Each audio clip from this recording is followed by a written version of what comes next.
சொல்லணும். என்ன பதில் சொல்ல முடியும்? என்ன செய்கிறார்?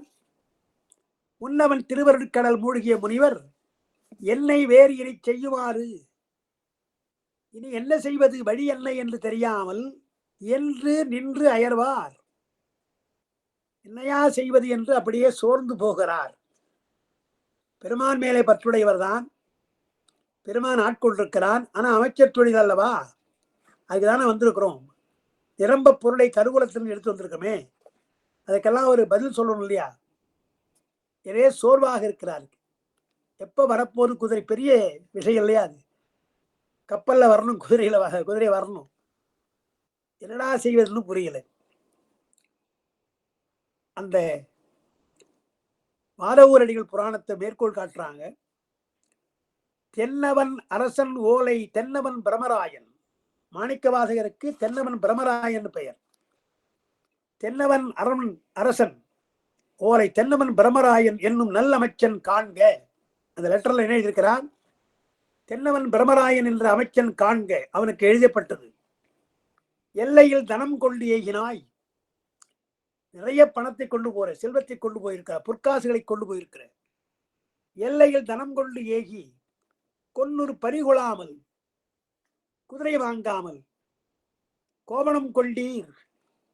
முனிவராக மாறிட்டீங்களே, செல்வத்தை எல்லாம் எடுத்துக்கொண்டு குதிரை வாங்க போன அமைச்சர் கோபணம் கொண்டீர் என்றால் துறவு மேற்கொண்டிருக்கீங்களே, இது மன்னர்தம் கருமம் செய்வார் வன்மை என்று உவகையுற்றே என்ன. இது மன்னவன் செய்கின்ற கருமை, மன்னவனுக்கு செய்கின்ற தொல்லா இது என்று உவகையுற்றேன் என்று மகிழ்ச்சி அடைந்தேன் என்னுடைய வேடிக்கையா சொல்றார். அப்படி நிறைய அந்த பாட்டு அவர் இருக்கிறது. அந்த கடிதம் கிடைத்தவுடனே என்ன செய்கிறார்? சிந்தையாகிய செறிவினுள், செருன வயல் அர்த்தம். சிந்தையாகிய செறிவினுள், சிந்தை என்பது வயல். சிவம் முதல் ஓங்க, அன்பாகிய சிவம் என்றால் அன்பு. சிவம் என்ற அன்பு ஆகிய முதல் ஓங்க, முளை வளர, பந்தபாசம் வேர் அற களைந்து, பாசம் என்ற கலையை களையணும், வேறதை களைந்து, அருள் புனல் பாய்ச்சி, அருளாகிய நீரை வாய்க்கால பாய்த்து, அந்தமாதி என்றாகிய முதல்வனாக இருக்கிறவன், முதலும் முடிவு இல்லாத ஆனந்த போகம் தருகின்ற தேசிகன் குரு. அந்த தேசிக உழவன், அவன் ஒரு உழவன், ஞானத்தை தருகின்றான் அல்லவா, அவன் உழவன். தந்தனுடைய குருவாக இருக்கின்ற உழவனது கோயிலை சார்ந்தார். எப்படி சொல்றார்? மாணிக்கவாசகர் பாடுற பாட்டுல, அரிச்சனை வயலுள் அன்பு விற்றிட்டு தொண்டர் உழவரார தந்த அண்டத்து அரும்பெறல் மேகன் வாழ்க. அரிச்சனை வயல் அன்பு வித்துன்றார் இல்லையா, அதே போல சிந்தையாகிய செருன்றார், உள்ளமாகிய விளைநிலம். அதிலே முளையது அன்பு என்ற முளை. பாசம் என்ற கலையை வேறற நீக்கிறார், வேரோடு களைகிறார். அருளாகிய தண்ணீரை பாய்ச்சுகிறார். அந்த மாதிரி என்றாக இருக்கின்ற பெருமானுடைய போகம் விளைகிறது. பயிரெல்லாம் விளைந்தால் போகம்னு சொல்லுவாங்க. இந்த போகம் நல்லா விளைஞ்சதுங்கன்னுவாங்க. ஒரு போகம் இரு போகம் இந்த நிலம் தரும் என்பார்கள். போகம் என்றால் விளைச்சல். அப்படி அன்பு என்ற விதையை விளைத்து அந்த மாதிரி என்றாகிய ஆனந்த போகம் தந்த தேசிக உழவன் குருபன் பெருமான் அவருடைய கோயிலை சார்ந்தார். அவர் இருக்கின்ற இடத்திலே போகிறார். போய் என்ன கேட்கிறார்? என் நாயகரே, பொன்னாடர் ஏரே, ஏறு கொடி உயர்த்த மன்னா, தென்னா பெருந்துரையும் மணியே, வழுதி பொருளெல்லாம் நின் ஆலயத்தும் நின் அடியாரிடத்தும் செலுத்தும் நெறி அளித்தாய். பின் நான் அவனுக்கு என் கொண்டு பரிமா செலுத்தும் பெருமாறேன். பெருமானே, உன்னுடைய அருளால் நீ ஆணையிட்டபடி நான் என்ன செய்த? என் நாயகன் நீ, பொன்னாடர் ஏறு, தேவலோகத்துக்கெல்லாம் தலைவராக இருக்கிறார். கொடி உயர்த்தவன், ஏறு கொடி உயர்த்தவன். ஏறு கொடி வைத்தவன். மன்னா தென்னா பெருந்துரை மணிய மாணிக்கமை. இவ்வளவு தூரம் அவரை பெருமானை வேண்டுகிறார். என்ன சொல்றார்? வழுதி பொருளெல்லாம் பாண்டியனுடைய பொருளையெல்லாம் நின் ஆலயத்தும் நின் அடியாரிடத்தும் செலுத்தும் நெறி அளித்தாய். ஆலயத்துல செலவு செய்ய சொன்னாய், சிவனடியாருக்கு உதவ சொன்னாய், அதுபோல நான் செய்துட்டேன். இப்ப நான் அமைச்சர் அரசனுக்கு நான் என்ன சொல்றது? பின் நான் அவனுக்கு என் கொண்டு எந்த பொருளை கொண்டு பரிமா வாங்குவேன், குதிரை வாங்குவேன்? நீங்க தான் சொல்லணும். செலுத்த பெருமாறு எவ்வாறு? குதிரை வாங்கணும், கொண்டு போகணுமே. அவன் கேட்கிறானே பாண்டியன், பின் நான் அவனுக்கு என்ன செய்வது என்று பெருமாளை வேண்டார். என்னா இறங்கி எழுந்து ஏத்தி இறந்தார் எதிரே சடைமேல் பிடித்தோள் விசும்பில் நிறைந்த திருவாக்கால் மன்னானவர்க்கு பரியலாம் வரும் என்று ஓலை விடுதி என சொன்னான். அது கேட்டு அகத்து உவகை துளும்பி வரைந்து சுருள் விடுத்தார். இப்படி வருந்தி கேட்கின்றார் திருப்பெருந்துறை பெருமானை. அப்ப அசரீரி கேட்கிறான். அசரீரி மட்டும் மாணிக்கவாசகர் கேட்குது. என்னா இறங்கி எழுந்தார் ஏத்தினார், இறந்தார் வேண்டுகிறார். அவர் எதிரே பெருந்துறையின் மின்னார் சடைமேல் பிறை முடித்தோர். மின்னரை போல் ஒளிவிடுகின்ற சடையிலே பிறை அணிந்தான். அப்படிப்பட்ட பிறை அணிந்த பெருமான் பிசும்பிலே நிறைந்த வாக்கால் திருவாக்கினாய். அசரீரி திருவாக்கால் மன்னானவருக்கு என்ன செய்யணும்? பரியெல்லாம் வரும், குதிரையெல்லாம் வரும் என்று ஓலை அனுப்பிவிட்டார். பெருமான் சொன்னா அதுக்கு என்ன மறுப்பு? பரியெல்லாம் வரும் என்று ஓலை விடுதியினார். பாண்டியனுக்கு ஓலை அனுப்புன்றார். அதை கேட்டவுடனே மாணிக்க வாசகர் ரொம்ப மகிழ்ச்சி. சொன்னான், விடுதி என சொன்னான். அது கேட்டு அகத்து உவகை துளும்புது. உள்ளத்திலே மகிழ்ச்சி வந்து சுருள் விடுத்தார் என்றால் ஓலை ஓலை எழுதி அப்படி சுருட்டி விடுவாங்க இல்லையா, அதை சுருள் விடுத்தார். முடங்கல் என்பார்கள். சுருள் சுருளாக சுருட்டுவதாலே கடிதத்துக்கு முடங்கல் என்று ஒரு பெயர் உண்டு. முடங்கல் விசும்பிலே நிறைந்த வாக்கு. எனவே ஓலையை சுருளாக சுருட்டி அமுக்கின்ற ஒரு முறை அந்த காலத்தில் உண்டு. இங்க கூட எழுதலாம், முடங்கல் எனவும் படம் எழுதலாம். முடங்கல் முடக்கி அப்படி சுருட்டி அனுப்புறது.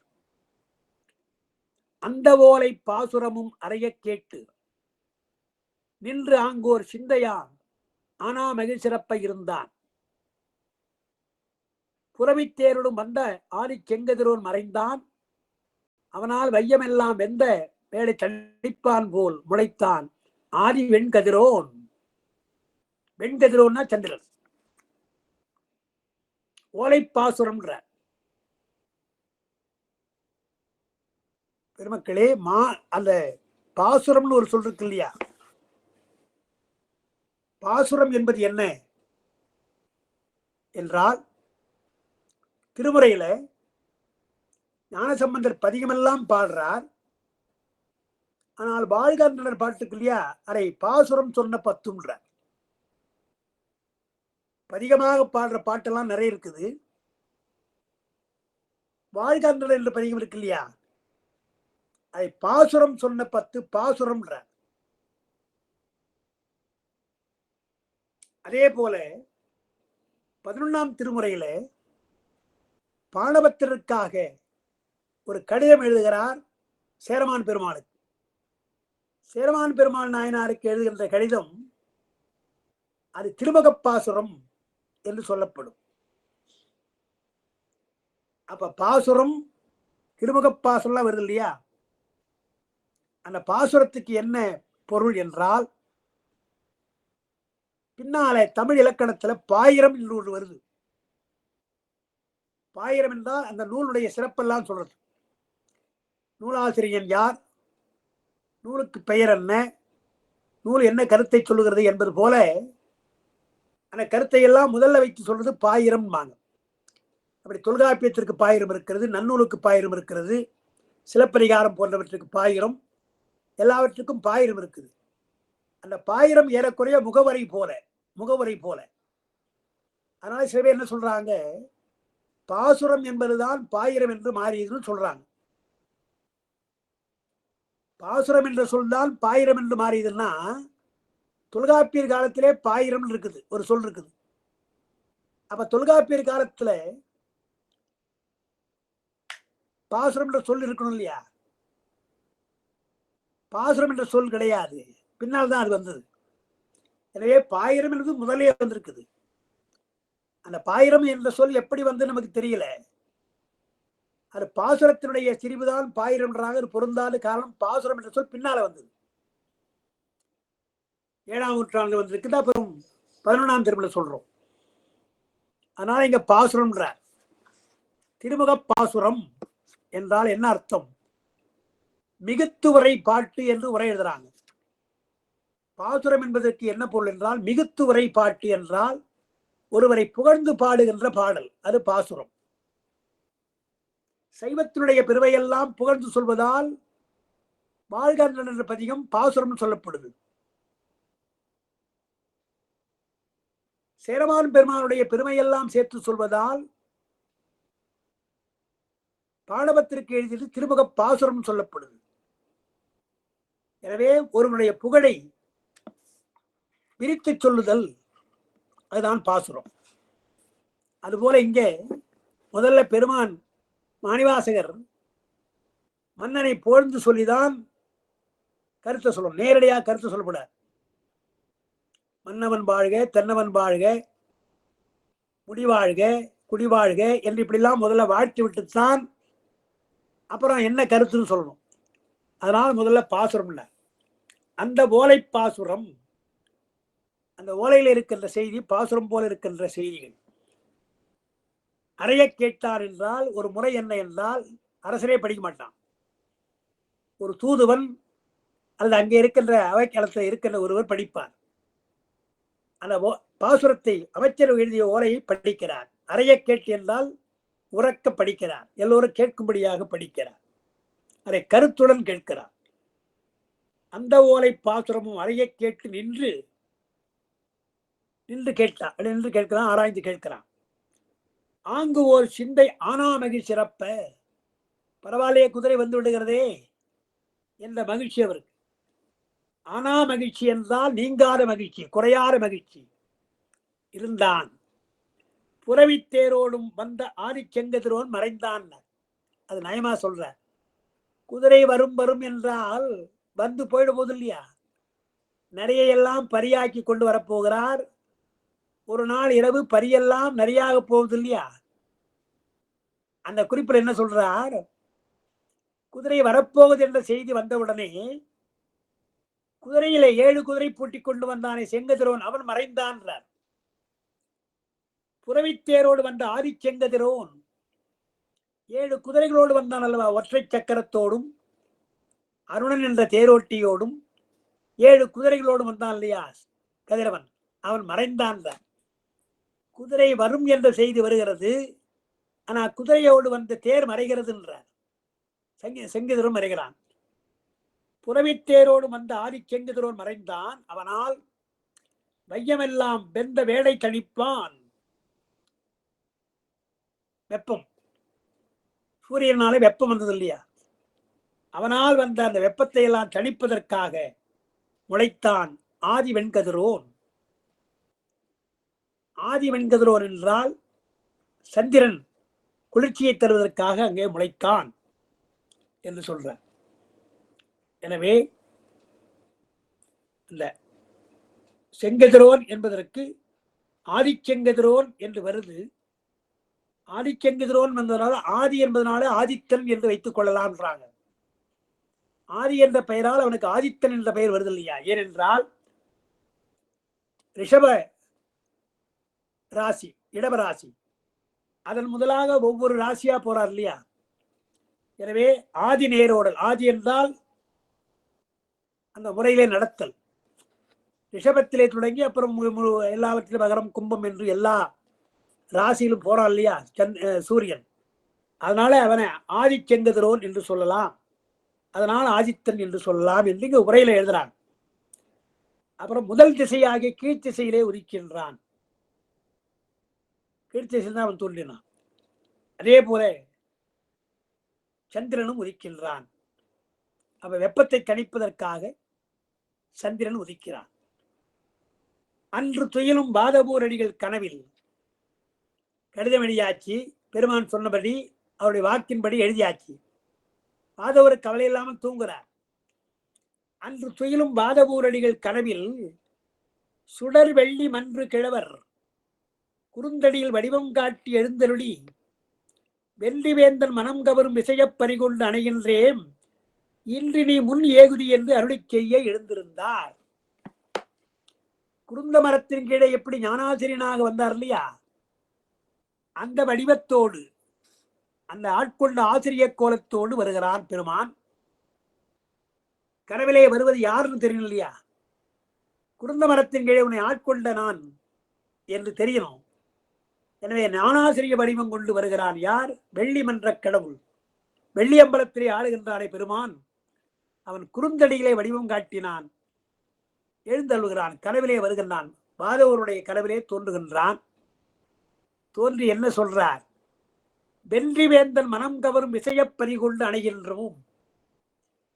மன்னனுக்கு வெற்றி தரும்படியான குதிரையெல்லாம் கொண்டு நான் வருகின்றேன். நீ என்ன செய்யணும்? எனக்கு முன்னால நீ போயிடு, பாண்டி நாட்டுக்கு மதுரைக்கு போயிடு. இன்று நீ முன் ஏகுதி, திருப்பெருந்துறையிலிருந்து நீ முன்னே போய்விடு, மதுரைக்கு போய்விடு என்று அருளி செய்கிறார். அந்த கனவு கலைந்து உடனே எழுகின்றார் மாணிக்க வாசகர். பெருமான் இப்படி குருந்த மரத்திலே தோன்றிய அந்த ஞானாசிரிய கோலத்தோடு வந்து பரிகளை எல்லாம் கொண்டு வருகின்றோம், நீ முன்னே போய் என்று சொல்லுகிறாரே என்று எழுகின்றார். கனவினிடத்தும் தேவர்க்கும் காண்டற்கருவிய கருணை உரு நனவிடத்தும் கனவிடத்தும் எளிதே அன்றோ நமக்கு என்ன நினைவின் இடை கொண்டு இருக்கின்றார். நிறுத்தானந்த சுடர் உள்ளத்து இன இருளு தின்று எழுவது என எழுந்தான் இரவி இரவுதுங்க. விடியற்காலையில் அவருக்கு கனவு கண்டார். சூரியன் உடனே உதிக்கப் போகிறான். எப்படி உதிக்கிறான் என்று அவர் சொல்றார். இன இருளை தின்று எழுவது, இருளை தின்று எழுவது போல. இருள் என்றால் அறியாமை. பெருமான் ஞான சூரியன். அறியாமையை நீக்கி ஞானத்தை தருகின்ற சூரியனைப் போல இங்கே புறையிருளை போக்கி எழுகின்றான் சூரியன். இரவு ஒதுங்க, இரவு முடிந்தது, சூரியன் எழுகின்றான். எப்படி என்றார்? கனவிலேயும் தேவர்க்கு காண்பிற்கு அறியவன், கனவிலும் தேவர்க்கு அறியாய் போற்றி நனவிலும் நாயர்க்கு அருளினை போற்றின்னு சொல்றான் இல்லையா. எனவே கனவிலே கூட தேவருக்கு அறியவன், கனவினிடத்தும் தேவர்க்கும் காண்டற்கருடைய கருணை உருவல்லவா பெருமான். அவன் நனவினிடத்து கனவினிடத்தும் எளிதே வந்தான். திருப்பெருந்துறை கோயில்ல எனக்கு நனவிடத்து வந்து காட்சி தந்தான். இன்று இரவு எனக்கு கனவிலே காட்சி தருகிறான் என்றால் எவ்வளவு எளிதாக நமக்கு இருக்கிறான். கனவிலே வருகிறான், நனவிலே வருகிறான். ஆனால் தேவர்களுக்கெல்லாம் கனவிலே கூட அகப்படாதவன் என்று நமக்கு என்று நினைவின் இடை கொண்டு நினைவெல்லாம் எண்ணிக்கொண்டு இருக்கின்றார். நிறுத்தானந்த சுடர் உள்ளத்து நடனம், பெருமான் ஆடுகின்ற நடனம், அந்த ஆணவியருளை நீக்கி நடனம் ஆடுகின்ற பெருமான் எப்படி ஆனந்த நடனத்தினாலே ஆன்மாக்குடைய இருளை போக்குகிறாரோ அதுபோல் இங்கே புறையுருள் போனவுடனே சூரியன் எழுகின்றான். புறையுருளை நீக்கி அடியாருடைய அகத்திருளை நீக்குவது போல எழுகின்றான். ஆணவமாகிய இருளை போக்குவதுதான் ஆனந்த கூத்து. பெருமான் ஆடுகின்ற கூத்துக்கு என்ன அர்த்தம்? நிறுத்த ஆனந்த சுடர் உள்ளத்து இன இருளை தின்று. நிறுத்தானந்தம் என்றால் சிவானந்தமாக ஆனந்த கூத்தாடுகின்ற பெருமான் ஆன்மாக்களுடைய இருளை போக்குவதற்காக நடனமாடுகிறான். ஐந்தொழில் புரிகிறான் என்றால் ஆன்மாக்களுடைய இருளை போக்குவதற்காக. அதுபோல் இங்கே வெளியில பார்த்தா சூரியன் எழுகின்றான் அந்த இருளை போக்குவதற்காக என்று சொல்லி கனவிலே கூட தேவர்களுக்கு அகப்படாத பெருமான் மாணிக்க வாசகருக்கு நனவிலே வந்தான் என்கிறார். எழுந்தார் உடைய பெருந்துரையார் இருதாள் பணிந்தார், இனி பிறப்பில் அழுந்தார் வழிக்கொண்டார், அடைந்தார் அகன்றார் நெறிகள் அவிர்த்திங்கள் கொடுந்தார் சடையார் விடையார், தென்கூடல் அணைந்தார் பாடு அழிவண்டு உடும் தார்வேந்தன் பொற்கோயில் உற்றார் காணப்பெற்றாரால். கனவு கலைந்து எழுகின்றார்.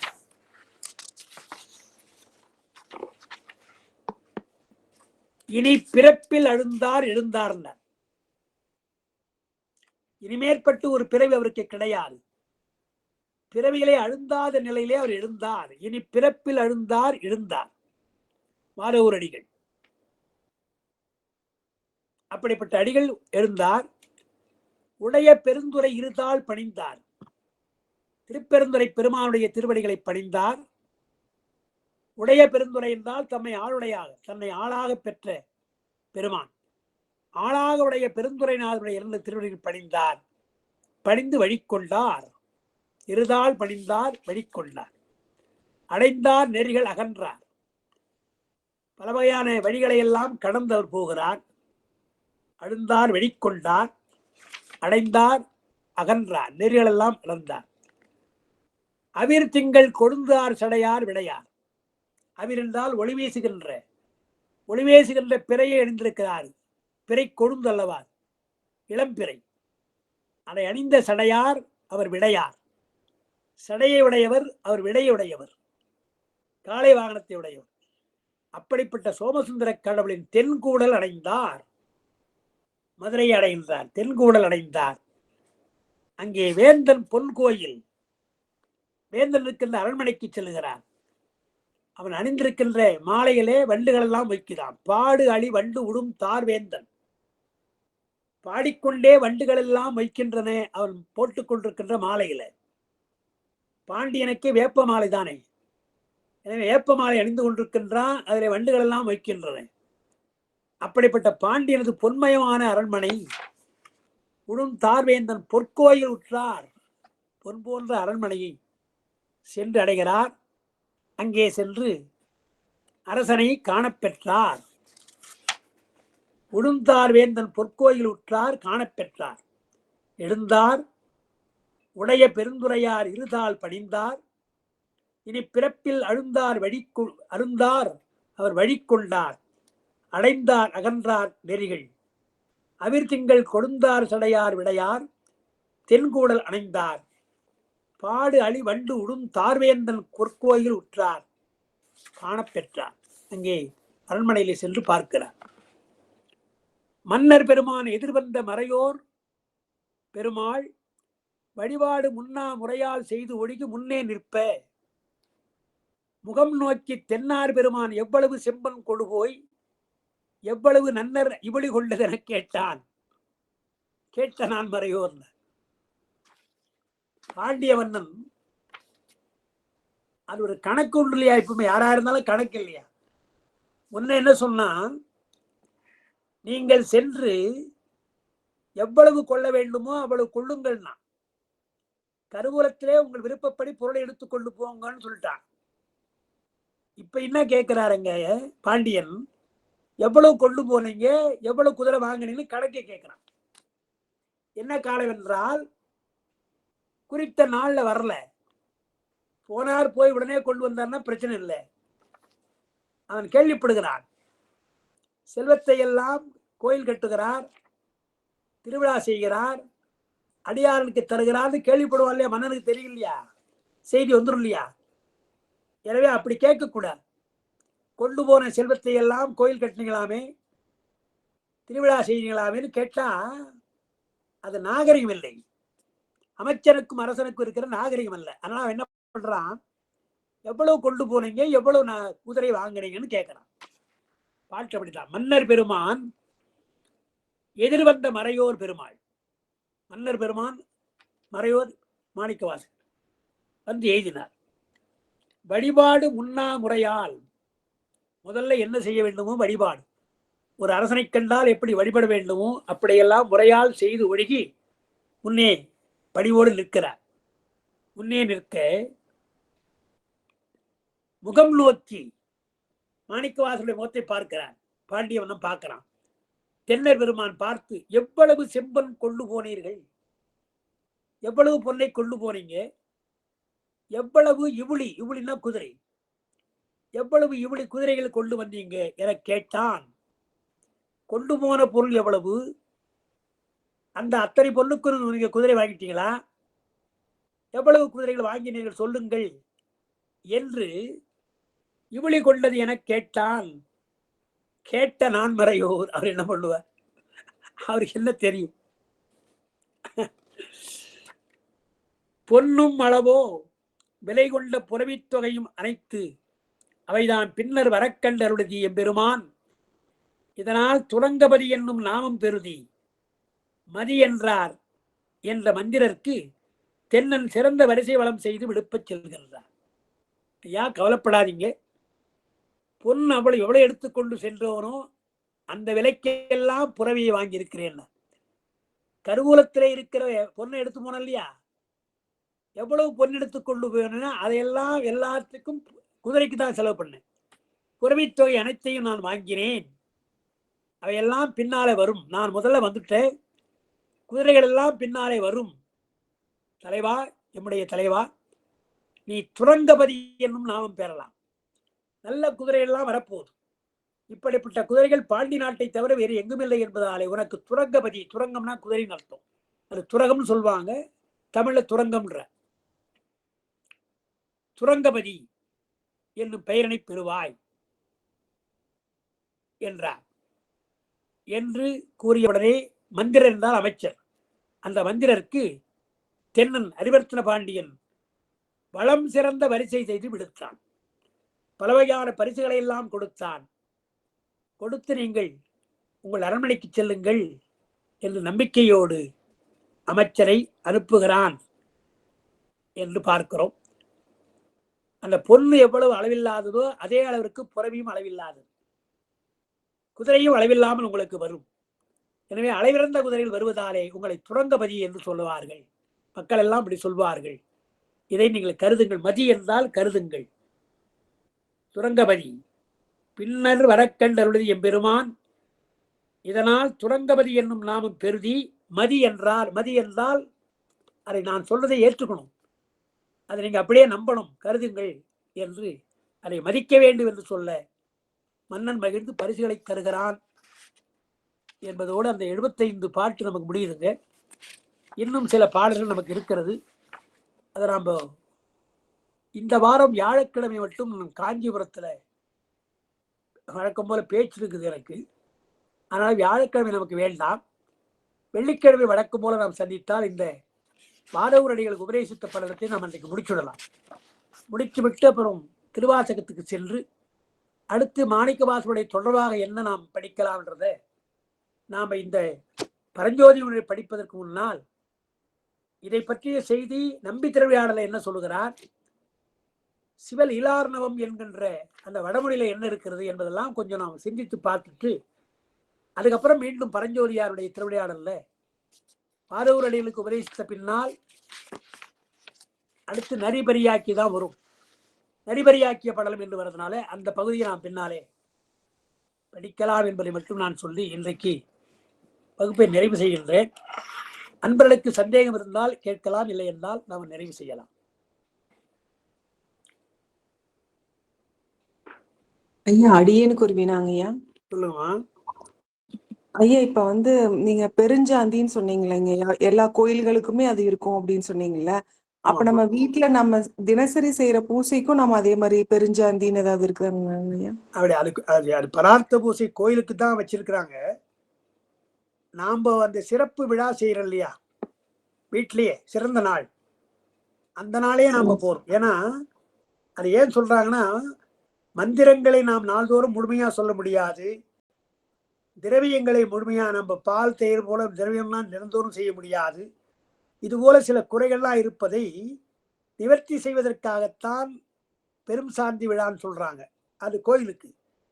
நம்ம வீட்டுல நாம் என்ன பண்ணலாம், சிறந்த விழா, இப்ப சிவராத்திரி அல்லது வேறு ஏதாவது ஆதிரை நாள் என்றெல்லாம் வருது இல்லையா, அந்த மாதிரி நாட்கள் நம்ம அபிஷேகம் செய்கிற பொழுது முழுமையா செய்திடும்.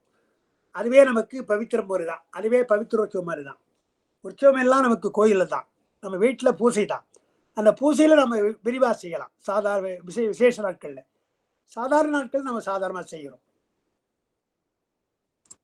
அருமைங்க, பிரிச்சுட்டு அப்படிதான் செய்யணும்.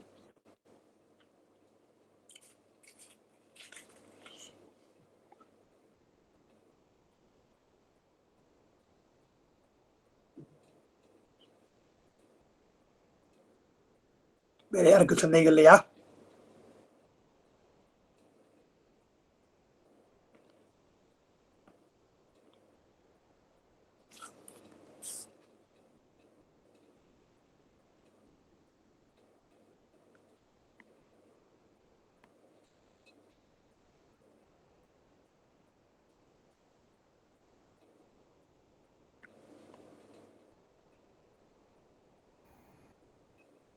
ஐயா, அம்மாக்கு வந்து நெட்வொர்க் ப்ராப்ளமா இருக்கு மாட்டிருக்குதுங்க ஐயா. மான்விழியா? ஆமாங்க, குரூப்ல வந்து நெட்வொர்க் ப்ராப்ளம்னு போட்டிருக்காங்க. அப்பயே வகுப்பு ஆரம்பிக்கும் பொழுதே கொஞ்சம் தடைகள் ஏற்பட்டுச்சுங்க ஐயா. சரி சரி சரி சரி சரி சரிங்க ஐயா, அப்ப நம்ம நிறைவு பண்ணிக்கலாமாங்க ஐயா?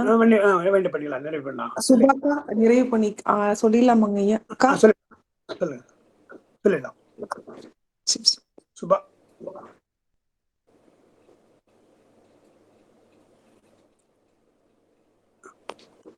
ஐயா, அவங்களும் என்ன பேசலீங்கய்யா. சரி, அப்ப பரவாயில்ல, நம்ம எடுத்துறோம்.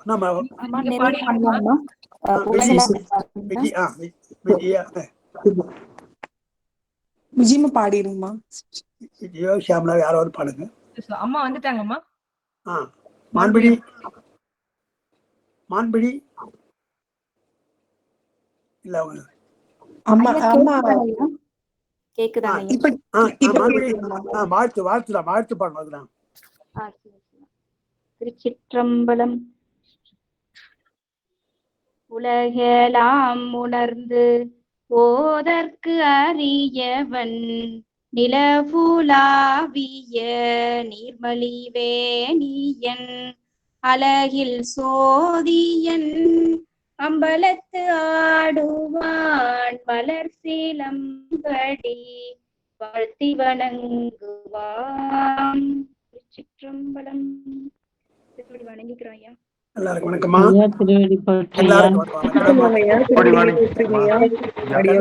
வணங்கிக்கிறேங்க ஐயா.